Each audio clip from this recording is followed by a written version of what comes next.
പാരിസ്ഥിതിക വിഷയങ്ങളിലും ദളിത് വിഷയങ്ങളിലും സ്ത്രീ വിഷയങ്ങളിലും കുട്ടികളുടെ വിഷയങ്ങളിലും ഒക്കെ പ്രതികരിക്കുന്ന ആളെന്നുള്ള നിലയിൽ അഡ്വക്കേറ്റ് ഹരീഷ് വാസുദേവൻ ഒരു ഇമേജ് ഉള്ള ആളാണ്.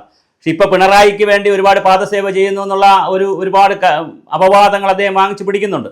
നന്നായി അപവാദങ്ങൾ. പിണറായി വിജയൻ്റെ ഉപദേഷ്ടാക്കളിൽ ഒരാളാണെന്നും കൺസൾട്ടൻ്റ് ആണെന്നും ഒക്കെ ഉള്ള വാദം ഇവിടെ ഉണ്ട്, പൊതുസമൂഹത്തിലുണ്ട്. എനിക്കങ്ങനെ ഒരു അഭിപ്രായമില്ല, കാരണം എൻ്റെ കയ്യിൽ ഒരു പക്കാ ഡോക്യുമെൻ്റ് ഇല്ല. പക്ഷേ അങ്ങനെ ഒരു വാദം സോഷ്യൽ മീഡിയയിലും ഫേസ്ബുക്കിലും ഒക്കെ കറങ്ങുന്നുണ്ട്. ഹരീഷ് വാസുദേവൻ്റെ എല്ലാ ഇമേജുകളും പോയെന്ന് മാത്രമല്ല, ഹരീഷ് വാസുദേവൻ കഴിഞ്ഞ കാലങ്ങളിലുള്ള ഇൻ്റഗ്രിറ്റി നഷ്ടപ്പെട്ട് ഭരണകൂടത്തിൻ്റെ ഭാഗമായി നിന്നുകൊണ്ട് അത്യാവശ്യം കൺസൾട്ടൻസിയും പൈസയൊക്കെ ഉണ്ടാക്കുന്നുള്ളൊരു വാദം വളരെ ശക്തമായുണ്ട്. ഞാൻ അതിനകത്ത് എതിർപ്പ് പറയുന്നില്ല. വെളിയിലിറങ്ങി ഇസം പറയുകയും അകത്ത് കയറി സഹായിക്കുകയും ചെയ്യുന്ന ഒരുപാട് പേരുണ്ട്. അതിലിപ്പോൾ ഹരീഷ് വാസുദേവ് വളർന്നു വരുമ്പോൾ ആ ഒരു കൾച്ചറിലേക്കും പോയതിൽ തെറ്റ് പറയാൻ പറ്റുന്നില്ല. വിപ്ലവ വീര്യമൊക്കെ കുറയുമ്പോൾ അങ്ങനെ ചെയ്യും എല്ലാവരും. അതിലെനിക്ക് പരാതിയില്ല. പിന്നെ ടാറ്റയുമായി ബന്ധപ്പെടുത്തി ഹരീഷ് വാസുദേവൻ്റെ ഒരു വിഷയം പറഞ്ഞു കേൾക്കുന്നുണ്ട്. അതും ഞാനിപ്പോൾ ഡിസ്ക്ലോസ് ചെയ്യാൻ ആഗ്രഹിക്കുന്നില്ല. അത് രണ്ടോടെ നിൽക്കട്ടെ. ഇപ്പം ഞാൻ ഹരീഷ് വാസുദേവനോട് പറയാനുള്ളത്, മിസ്റ്റർ ഹരീഷ് വാസുദേവൻ, താങ്കൾ വക്കീലല്ലേ? ഞാൻ സെൻസർ ബോർഡ് ജാനകി എന്ന സിനിമയെ തടഞ്ഞു വെച്ചതും അത് പിന്നെ അല്ലെങ്കിൽ അതിൻ്റെ പേര് മാറ്റി ജാനകി ആക്കിയതൊക്കെ ഒരു വിഷയമുണ്ട്, അത് ചർച്ച ചെയ്യാം നമുക്ക്. പക്ഷേ താങ്കൾ ഇപ്പോൾ എന്താണ് ഇത് കൊടുത്തിരിക്കുന്നത്? വിവരാവകാശം കൊടുത്തിരിക്കുന്നു. വിവരാവകാശം കൊടുത്തതിൻ്റെ പേര് എന്താണ്? ഏതൊക്കെ ദൈവങ്ങളെ പേരിടാമെന്നുള്ള വിവരാവകാശം താങ്കൾ കൊടുത്തത്. താങ്കളൊരു ഹിന്ദു അല്ലയോ? ഏതൊക്കെ ദൈവങ്ങളുടെ എത്ര പേരുണ്ടെന്നും എല്ലാ കാര്യങ്ങളും താങ്കൾക്ക് അറിയാമല്ലോ. പിന്നെ മറ്റൊരു പ്രധാനപ്പെട്ട കാര്യമുണ്ടല്ലോ, ഈ സെൻസർ ബോർഡിന് തന്നെ എന്തിനാണ് സെൻട്രൽ സെൻസർ ബോർഡ് സ്റ്റേറ്റ് തലത്തിലൊക്കെ അതിൻ്റെ കമ്മിറ്റികളൊക്കെ വച്ചിരിക്കുന്നത് സെൻസർ ബോർഡ് എന്നാണ്. എന്തിനാണ് വെച്ചിരിക്കുന്നത്? ചില സിനിമയ്ക്ക് എ സർട്ടിഫിക്കറ്റ് വെച്ചാലേ ആ സിനിമ കാണിക്കാൻ പറ്റുള്ളൂ. പോസ്റ്ററിലും കാണിക്കുന്നത്. ഇപ്പോൾ അങ്ങനെയുള്ള ചിത്രങ്ങൾ ആരും എടുക്കാറില്ല. കാര്യം ഫോൺ വീഡിയോസൊക്കെ ധാരാളം കിട്ടുന്നതും പിന്നെ അതുപോലെ കമ്പ്യൂട്ടറിലും യൂട്യൂബിലും ഒക്കെ അല്ലാതെ തന്നെ വീഡിയോസൊക്കെ കിട്ടുന്നത് കൊണ്ട്, സ്ത്രീകളുടെ വീഡിയോസും സെക്സ് വീഡിയോസൊക്കെ കിട്ടുന്നതുകൊണ്ട് ആരും ഇപ്പം പടമൊന്നും ആരും എടുക്കാറില്ല. ഇപ്പോൾ ഷക്കീലയ്ക്കും മേരിക്കും മീരയ്ക്കും ഒന്നും ഒരു സ്കോപ്പും ഇല്ല. ഇപ്പോൾ സജിനിക്കും എന്താ പറയുക, അങ്ങനെ കുറച്ച് പേരുണ്ടല്ലോ. ആ പെൺകുട്ടികൾക്കും സ്ത്രീകൾക്കൊന്നും ഇപ്പോൾ ഒരു സ്കോപ്പില്ല. അവർക്ക് ജീവിക്കാൻ നിവൃത്തിയില്ലാത്തതുകൊണ്ടാണ് ഇതിലേക്ക് പോയതെന്നൊക്കെ ഷക്കീലയൊക്കെ പറയുന്ന ഇൻ്റർവ്യൂ ഒക്കെ ഉണ്ട്. ഒരു ഗതിയും പരഗതിയും ഇല്ലാതെയാണ് ഇങ്ങനെ ഒരു സമൂഹത്തിൽ ജീവിക്കേണ്ടി വന്നത്. പക്ഷേ അങ്ങനെയുള്ള സ്ത്രീകളൊന്നും ഇപ്പോൾ പോയി ഈ പരസ്യമായ സിനിമയിൽ അഭിനയിക്കുന്നതുകൊണ്ട് പടം ഇല്ല. ഇപ്പോൾ അത് പടം തിയേറ്ററുകളും ഇല്ല. അത് പലത് ഇപ്പോൾ തിരുവനന്തപുരത്തെ പ്രധാനപ്പെട്ട പടം തിയേറ്ററായിരുന്നു MB തിയേറ്റർ. അതിപ്പം 24ൻ്റെ ചാനലാണ്. അപ്പം ഞങ്ങളൊക്കെ പഠിക്കുന്ന കാലത്ത് പടം കാണാൻ ആളുകൾ പോകുന്ന സ്ഥലമായിരുന്നു 24ൻ്റെ ഈ ഈസ്റ്റ് ഹോട്ടലിലോട്ട് പോകുന്ന ആറ്റോക്കോലിൽ പോകുന്ന സ്ഥലത്തിരിക്കുന്ന MB തിയേറ്റർ. പിന്നെ തിയേറ്ററൊക്കെ മാറ്റി അവിടെ മാത്രമേ വരത്തുള്ളായിരുന്നു. പിന്നെ അതിപ്പോൾ എന്തായി 24ൻ്റെ ചാനൽ റൂമായി, ചാനൽ സ്റ്റുഡിയോ ആയി. അപ്പോൾ തിരുവനന്തപുരത്തെ അപ്പോൾ ഇങ്ങനെ ഒരുപാട് കാര്യങ്ങൾ സംഭവിച്ചു. ഞാനത് പറയാനല്ലേ ഇത് പറഞ്ഞത്. സെൻസർ ബോർഡ് എന്തിനാണ് വച്ചിരിക്കുന്നത്? ഒരു സിനിമ ഇറങ്ങിയാൽ അതിന് ടൈറ്റിൽ മുതൽ ഡയലോഗ് മുതൽ ക്ലൈമാക്സ് മുതൽ അവസാനം വരെ പൊതുസമൂഹത്തെ ഏതെങ്കിലും തരത്തിൽ ബാധിക്കുമോ?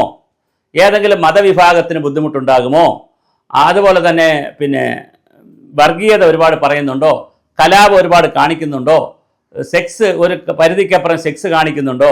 നഗ്നത കാണിക്കുന്നുണ്ടോ? ഇങ്ങനെ പിന്നെ കുട്ടികൾക്ക് കാണാൻ പറ്റിയതാണോ ഇത്? വയലൻസ് ഉണ്ടോ? ഇങ്ങനെ ഒരുപാട് കാര്യങ്ങൾ നോക്കാനാണ് സെൻസർ ബോർഡ്. അപ്പോൾ സെൻസർ ബോർഡ് ഏതെങ്കിലും ഒരു കാര്യം നോക്കി ഏതെങ്കിലും ഒരു സിനിമയ്ക്ക് അഭിപ്രായം പറയുമ്പോൾ ഉടനെ അത് സംഘിയായി, കൊങ്കയായി, ഉടനെ ഇതിനത് BJP ആയി, പിന്നെ എന്തൊക്കെയാവുന്നു, RSS ആയി, ഉടൻ തന്നെ രാമനായി, കൃഷ്ണനായി, സീതയായി. ഇതിനേക്കാളൊക്കെ വളരെ മനോഹരമായിട്ട് റീച്ച് കിട്ടും ഹരീഷ് വാസുദേവേ. ആ എറണാകുളം ടൗണിൽ കൂടെ നിങ്ങളൊരു അഡ്വക്കേറ്റ് അല്ലേ, എറണാകുളത്തെ ആ മറൈൻ ഡ്രൈവിൽ കൂടെ നഗ്നമായിട്ട് നടന്നാൽ മതി. വലിയ റീച്ചായിരിക്കും.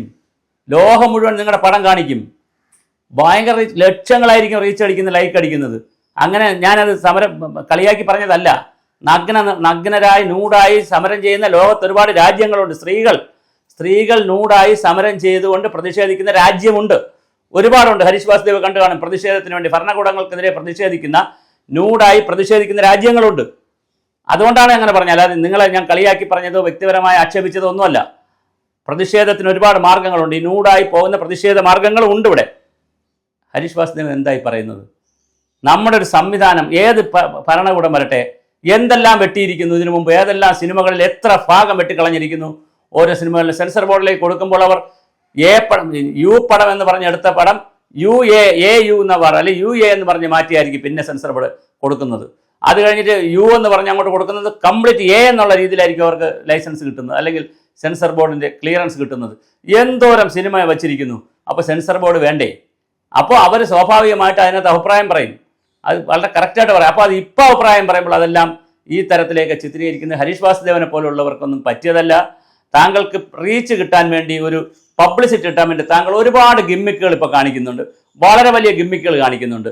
ആൾക്കൂട്ടത്തിൻ്റെ കൂടെ നിൽക്കുമ്പോൾ കൈ ഉയർത്തി നിന്നതുകൊണ്ട് മാത്രം സമൂഹം ശ്രദ്ധിക്കപ്പെടില്ല ഹരീഷേ. അതുപോലെ തന്നെ കൂട്ടായി നിന്ന് പാടുമ്പോൾ അതിൻ്റെ ഇടയിൽ ഒരു അപശ്രുതി പാടിയാൽ ആ അപശ്രുതി പാടുന്നവനെയോ പാടുന്നവളെയോ സമൂഹം ശ്രദ്ധിക്കും എന്ന് വിചാരിച്ച് കളയരുത്.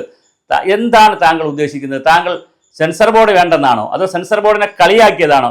അതോ ദൈവങ്ങളെ കളിയാക്കിയതാണോ? അതോ പിണറായി ഭക്തിയാണോ? എന്താണ് താങ്കളുടെ ഈ കൊടുത്ത വിവരാവകാശ അപേക്ഷയുടെ ലക്ഷ്യം? അതോ 10 രൂപ അടച്ചാൽ മതിയല്ലോ വിവരാവകാശം ആർക്ക് എടുക്കാൻ പറ്റുമല്ലോ, എങ്കിൽ പിന്നെ വിവരാവകാശത്തെ തന്നെ ഒന്ന് കളിയാക്കി കളയാമെന്നുള്ളതാണോ? എന്താണ് താങ്കളുടെ ലക്ഷ്യം? എന്നിട്ട് അതിനെ വലിയ പോസ്റ്ററാക്കുക, അത് ഫേസ്ബുക്കിലിടുക, അനുയായികളെ കൊണ്ട് തമ്പടിപ്പിക്കുക.